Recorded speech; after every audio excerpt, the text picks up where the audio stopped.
Yeah. Welcome to season 2. How are you? I'm good, thank you. Good. Not too bad. So, we do resemble you, so don't get... don't get Well, I'm too looking scared. in the mirror. This is how you always looked every single day when you was filming our really good, fantastic video, by the way, when we was freezing cold early in the morning at Big Ben, Tower Bridge. I'm this impressed. Is how I always see you. Hair all scruffy. And a nice big thick woolly hat on. Right, I just want to go through some housekeeping rules. Go on. Whilst you look like me. Yep, go for it. So if I cough twice, it means that you've got to shut up. Okay, so just get that hint. Okay. But you have got a cough, so you could be coughing. Yeah, that's normally like a lengthy 7 coughs, so you'll know the Fine, difference. no problem. If I scratch my nose, it means that you're going way off topic, so you've got to reel it back in. Okay. Okay, and although the whole of the lift industry is listening, and you are surrounded by 6 mics, 2 cameras, and Tony that might pop up at the window pulling funny faces at you. Let alone everyone else at the other side of the office. I want you to be your true Danny self. Will do. Okay, I'll try this whole of this podcast. I'll do my best. Okay, so season 2 is based all around apprenticeships. So this is why we wanted to get you on. Okay. We wanted to learn your journey and how successful your apprenticeship was way back in 1822. Or? Yeah, something like that. I can't. 90s. In the 90s. 96, I believe. That's when it started. Yeah. Nice. So hit us off. What did you want to do when you started school? Firstly, I'm going to take this off. You're sweating.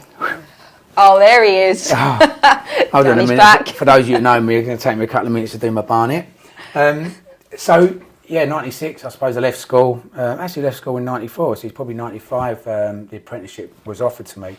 But I had no idea what I wanted to do initially. Well, again, for those of you who know me, I'm a big Chelsea fan, and all I wanted to do was to score the winning goal in the FA Cup final for Chelsea. That's my only ambition, it was back then. Soon realised I wasn't that good at football, so I had to cross that off. But my stepdad at the time, he said to me, get yourself a job for life, get yourself a trade, go and find yourself an apprenticeship. So I did that. I wrote to so many people, had a couple of interviews, then got offered an opportunity with a company called Solita. They were like a training organisation where they took a lot of young individuals like myself, male and female back then, to do engineering, mechanical training in Woolwich College, earning £35 a week, just doing that for a year. And at the end of the 12 months, you was then able to present the work that you've done and the experience, and share the experience that you've had with potential employers. So 12 months of hard work trying to stand out from the crowd. I then had to present myself in front of these employers from different industries around the world to try and get, around the world, around the UK. I was exaggerating then. You will find I'm going to do that quite a lot. But I had to present myself and my work and to tell them how keen I was and to try and get an opportunity. Fortunately, I was given quite a few opportunities to choose from. One in photocopying, so I could have been a photocopying engineer. Something I swerved that pretty lively because that weren't anything I was interested in. I was interested in getting a bit hands-on because that's what I felt I was quite good at. I was offered 3 apprenticeships, which was fantastic back then, with 3 lift companies, one being Stanner. I know a lot of your other podcasts have all referenced this company on many occasions because everyone's got some sort of... Why is everyone connected to Stanner? I don't know. Do you know what? Probably because... And I've got respect for the people that employed me and the people that looked after me when I first got into the industry. They had great apprenticeships. They were a family-run business. They still are. As time's gone on, I sort of parted company with them. I'll tell you more about that at some point. But they're not my favourite company at the moment, or haven't been since I left because we left on sort of bad terms. But at this moment in time, when I got an apprenticeship, I knew it was a good thing. I knew it was going to give me a job for life and give me a fantastic career. So, and that's exactly what it's done. And I think that they've done it to a lot of other people. They give people opportunities, and they do train well. So they've certainly given me loads of opportunities to become the person I am today. Perfect. So I'm grateful for that, Mr. Stanner. So if I go back to the Solita option, is that still an option now for teenagers leaving school? Do you know? No, I don't believe so. In fact, I don't 100% know. I don't even know if the company's still going. Perhaps it is. I have no involvement with them. We use different training providers. We use a company called LITS that offer the foundation sort of training expertise for our apprentices. But Solita, I'm sure they probably do. I don't know. I can't answer that. But back then, they did operate as an organisation to assist young people, and they give me a great opportunity. So, and they give me 35 quid a week. Perfect. What do you spend your 35 quid on?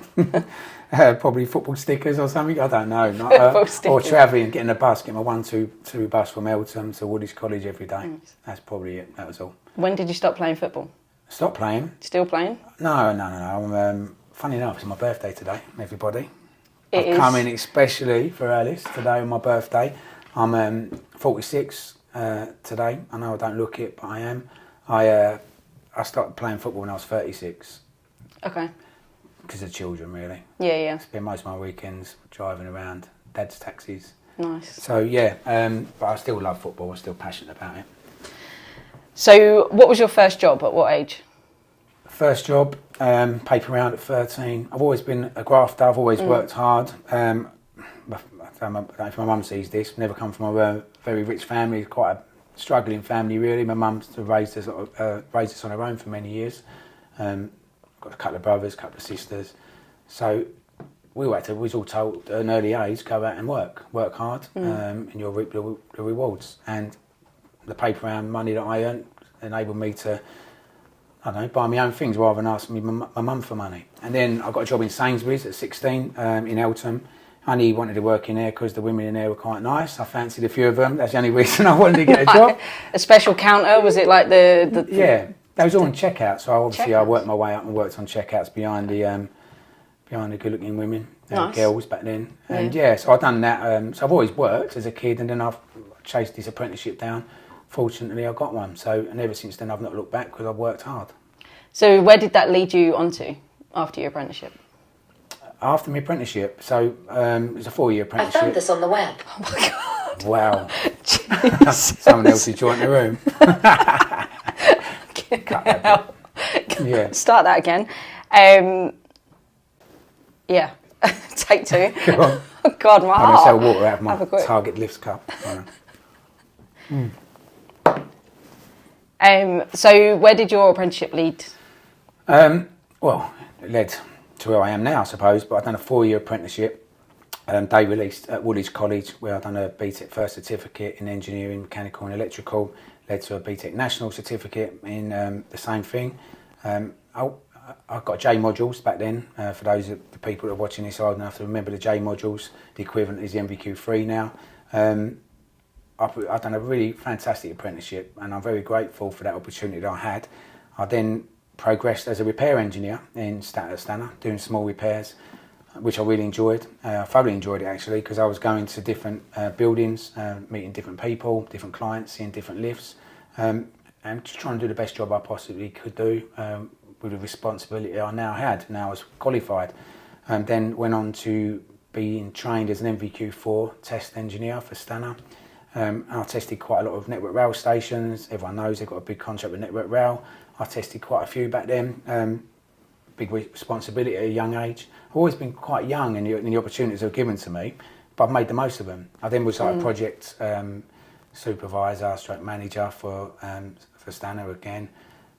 I opened my eyes to a few things. I was dealing with subbies. I was making sure jobs were being managed correctly, like modernisations and small repairs and installations, making sure the work was delivered on time. That's what really made me think about customers a little bit more, customer service, realising that the customer demands, although back then they weren't as demanding as they are now, we was barely on emails back then, but it was all fax machine. But as we've grown, Target Lifts and myself certainly consider customer service is the absolute priority.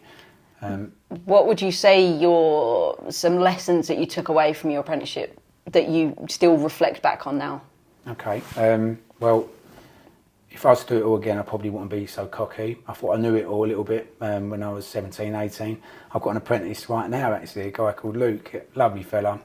He's 18 and he reminds me of me, like, so much. He's so cocky, he's really confident, but I like it. I actually do like it because he puts a smile on my face, and ultimately, like, it's down to him now. He needs to work hard and prove that he's got what it takes to survive or sort of learn and grow within this industry. I believe he has. And then the other 2 apprentices that we've got, they're pretty much the same. But he stands out as someone that reminds me of me. The question, I've gone right off. You haven't coughed or anything yet? Oh, scratch your nose, I've gone off. We're going to talk about Target Lift's apprenticeships in a second. Yeah.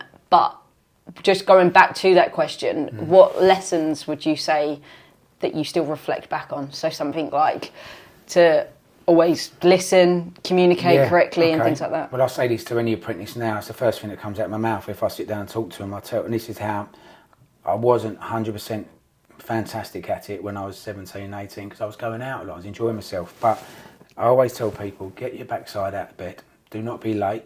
Be on time for your fitter, the engineer that you're working with, or whoever's in charge of you for that day. Don't be late. Mobile phones, I never had one, but I tell them now, don't even think about getting that phone out of your pocket. You're there to learn, because that's so frustrating as an engineer. Myself and Tony, the owner of Target Lifts, we've been known to launch mobile phones down lift shafts when we've been frustrated by the youngsters who have been playing on their phones. So learn hard, work hard, and ultimately, if you put the effort in, then you're going to have a job for life and a fantastic career. So Target Lifts, what apprenticeship courses do you offer? Okay, so we've got a great opportunity of government of funding some apprenticeship schemes. Although I'm very busy a lot of the time, sometimes I'm not always attending, but I am a member of the Education Training Committee at LEA. That's just a passion because I do want to see youth coming into the industry. The apprenticeship package that we can provide is all managed by a training provider, and LEA with the Northampton University create distance learning courses for the candidates to also give them additional knowledge. And at the end of the journey, there's a question and answer session that they have to sit in front of a panel of people and answer questions on their competence. So we've got one guy very close to doing that right now, and we've got two new apprentices who are quite early in their journey. But it's great, and I'd recommend or advise any employer to consider getting apprentices on, because a lot of it's government funded and you've just got to make the most of it.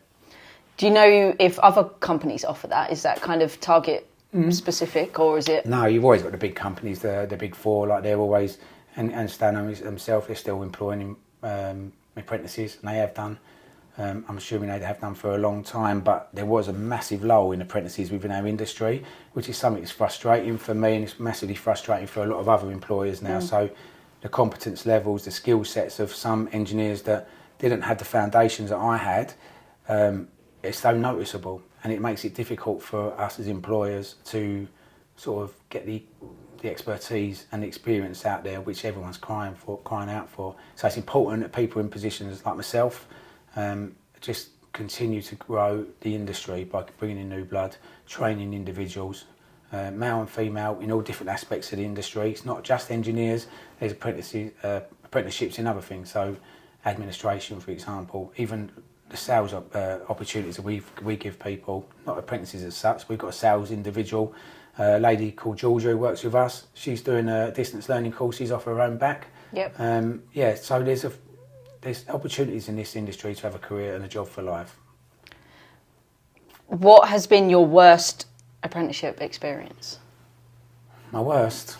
There's quite a few, probably don't need repeating. Any that you can share? Yeah, maybe. I've seen silly things, like one guy I worked with, a bit of an animal guy called Steve, love him to bits, I've got loads of respect and time for him, but he went at the top of the lift shaft, there was a pigeon nest, and there was baby pigeons in there, and he grabbed hold of the pigeons and ripped their heads off, and I had to hold the bag open, he chucked them in there because he said they were vermin. Mortified, I can't believe it. I probably didn't sleep for a couple of days. You were vegan after that. Oh no, I wasn't, but honestly, I could not believe what I'd see. But Jesus. There's been so many. It's been a few things. When I was apprentice, I was like the butt of all the jokes, like they all are now, getting the long waits, all that sort of stuff. I was always first in the lift pit to clean it and make sure things were tidy. I had an accident actually because I've got a bit of OCD when it comes to cleaning, whether it's a lift pit, a lift motor room, on top of a lift car, on top of a counterweight on this occasion. We was on a very small, tight lift shaft. I was with a fitter at the time. He was driving down, the counterweight was going up. I noticed some dust on it. I should have kept my arms and legs in where I was told to put them, but because I see a bit of dust, I went to wipe the dust off the top of the counterweight, got my arm and hand wedged in between a combination bracket and the counterweight. It's very tight. Rolled my arm up. We was on inspection control, obviously, when we riding it on normal, but I basically squashed my hand so much I lost the feeling in my hand for 7 months. It was a massive thing back then. I was 17, so it was a bit of an eye-opener. It was a bit of a reminder to myself to actually listen, because, again, as I've always said, I've always been cocky and I've always been a little bit, I know what I'm doing anyway. That was a moment, a bit of realisation to say, hold on a minute, people know a little bit more than you, I should have listened. Because I hurt myself and it could have been worse. You couldn't do your press-ups then, could you? Oh, right, Jeez. yeah. So, referring to the press-ups, I do 100 press-ups a day. Alice, do you believe me? Yeah, I do. Yeah. Although you're not a year older now, I think you need to add on a few. Oh, okay. Because the older you get, the more press-ups you probably should do. Yeah, but I'm getting heavier as well. The Christmas time recently hasn't helped, and I'm stuck on a bit of pudding, so I'll take it up with your advice. Yeah, another 50, I reckon. I'll leave off. I ain't got enough time in the morning. It takes me an hour to do my hair. We're going to take a break. We'll be back in a minute.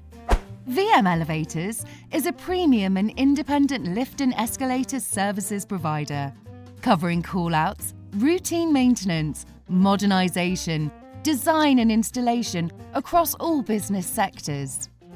Their friendly and reliable engineers are always ready to help and are located throughout London and the home counties.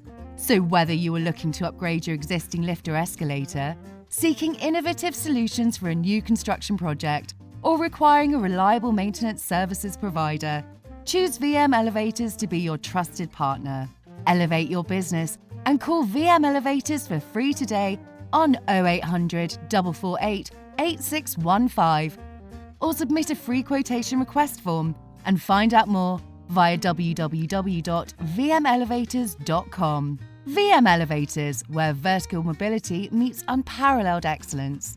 Follow on social at VM Elevators, #WeAreVMElevators.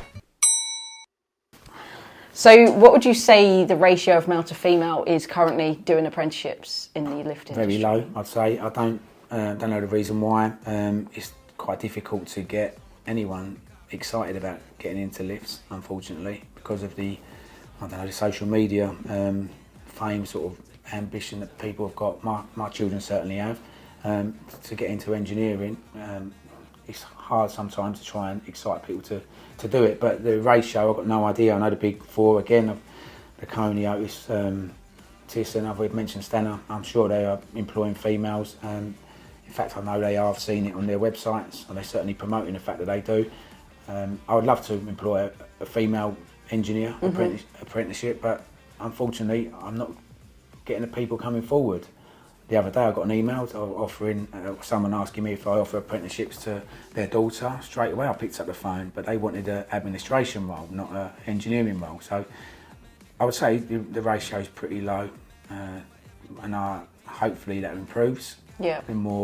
Yeah, it'd be nice. It'd be nice just to get a few more people doing it. A lot of people, your podcast, you spoke to some fantastic individuals over the last, how long have you been doing it? 6 months? 6 months, yeah. Yeah, there's I know a few of them as well, and I've listened to every single podcast. There's some amazing people that you've had on, and I love listening to their experiences. They're not necessarily engineers. There's people who are certainly getting their hands involved. Gemma, she's obviously getting her hands involved with fitting. You see that all over LinkedIn.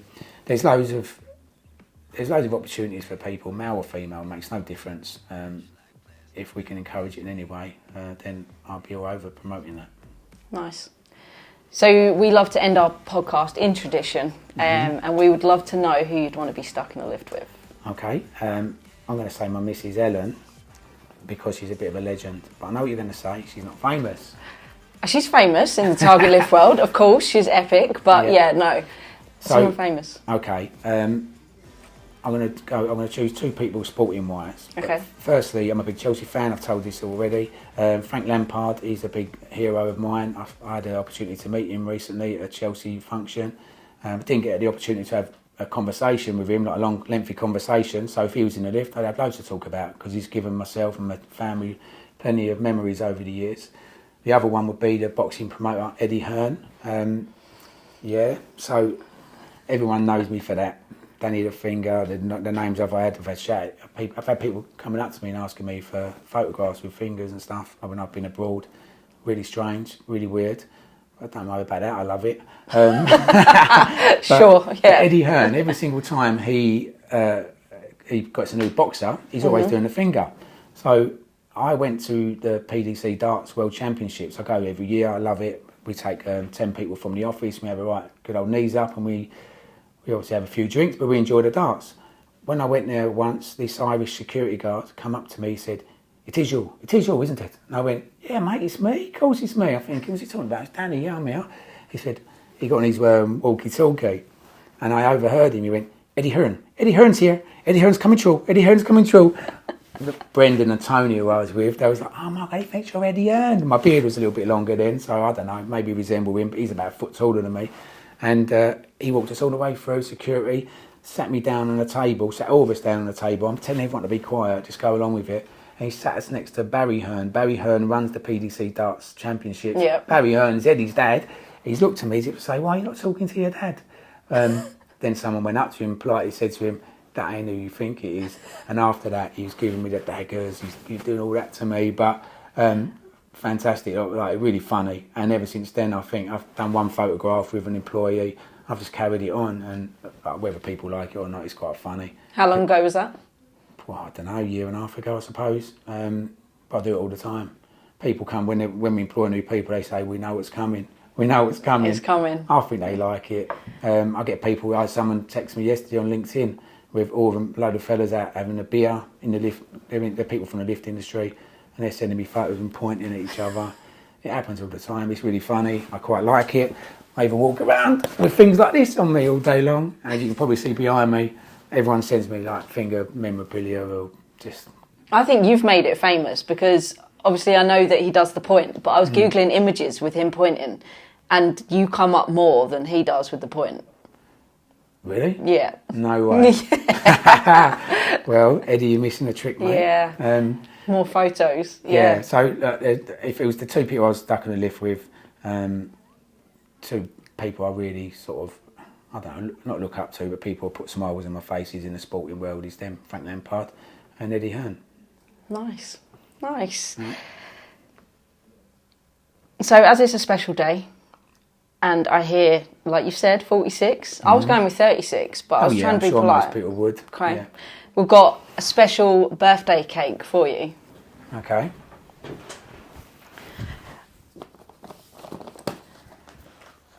Oh, yes.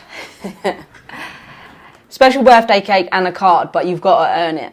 Right. You can't have it yet until you've answered my right. top 5 Fine. questions on how well do you know your team. Oh, my God. You're Okay. stitching me up in here. Better get 'em right, because I'm Right. taking the cake home No if problem. you don't. No, Okay. no problem. I am on a diet, but I'll eat it. It's all right, I'll eat it. Okay, so how well do you know your team? I'm picking this iPad up so he doesn't see the answers. Okay. So who in your team can deadlift 70 kilo? Sue Borrow, 100%. She's an animal in the gym. There's a gym around the corner, Pure Gym. She's always in there, and I drive past really slow, and I see her lifting these weights up and down, and she don't want anyone to see, but I know she can do that because she does go on about it a hell of a lot.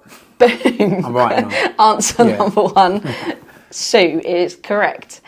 Who in your team got told by Liam Gallagher to go home and have sex with his wife when she was standing next to him? I never knew that. Liam Gallagher, you are joking. Well, I don't know this. I would guess Tony, but he probably isn't. Tony's he likes Oasis, he likes Noel Gallagher more than Liam Gallagher. And Tony having sex with his wife, I don't think he does it anymore. I'm going to go with Tony, but I think I'm wrong. Tony's correct. Yes, yes, in there. 2 out of 5. Right. Who in your team got the Beatles banned from Virgin Radio? What? Well, the only person that's involved with radio in this company is Brendan. He used to be a DJ. Fizzer Rippon was his name. He used to do he used to play crap music on some station somewhere in Kent. It's got to be him. He'll do. Correct. I'm right, and Yeah. yeah. 3 out of 3. That cake's coming home. 3. Who in your team was working at a previous job and got told by the member of public that her trousers had split and she was showing her thong? My God. So we have some weird and wonderful conversations in this office. So much so I hear people talking about what type of underwear they wear. Not that I pay much attention, but I do pay attention to one person. She's quite loud. It's got to be Jane. You're correct. Is it Jane? It's Jane. I know it. See, I know my stuff. Last question. Who in your team has been on stage with Ray Quinn? Ray Quinn. Yeah. He was in X Factor, wasn't he? Yeah. It was a pantomime. He was in a pantomime somewhere, so someone's danced with him. I know it is. We only got one. I know, this ain't a fit up, but it's Chelsea. It's Chelsea. It's Chelsea. Chelsea's a dancer. And I do vaguely remember this. Yeah, she has told me that in the past. Give me that cake, Alice. 5 out of 5. Happy birthday. Thank you so much. It's all yours. Lovely. We're going to share it, yeah? Yeah, half each with a fork, yeah? Done. No problem. We'll do that in a minute. Lovely. Thank you for the card, Alice. You're welcome. Thanks to Blacks Productions, by the way. Fantastic. You're doing brilliant. I love the podcast. VM, obviously, sponsoring it, so well done to them. Shout out to them as well, because they're sponsoring for season 2. Oh, are they? All the way for 6 months, which is great, so thanks, VM. Yeah, no, absolutely. Yeah, doing brilliant. What you've done for us as a business has been fantastic. The video that you've done for us, everyone's probably seen it. Brilliant, really professional, really a pleasure to work with you. All the team say that, it's not just me. And now you're doing a website for us as well, which will be going live very soon. So watch out for that on LinkedIn. Cool. No, thanks. It's been great working with you. So yeah, and thanks for being on the show today. So no problem. Thanks for the invite. First mail, yes. But when you got it like this, gotta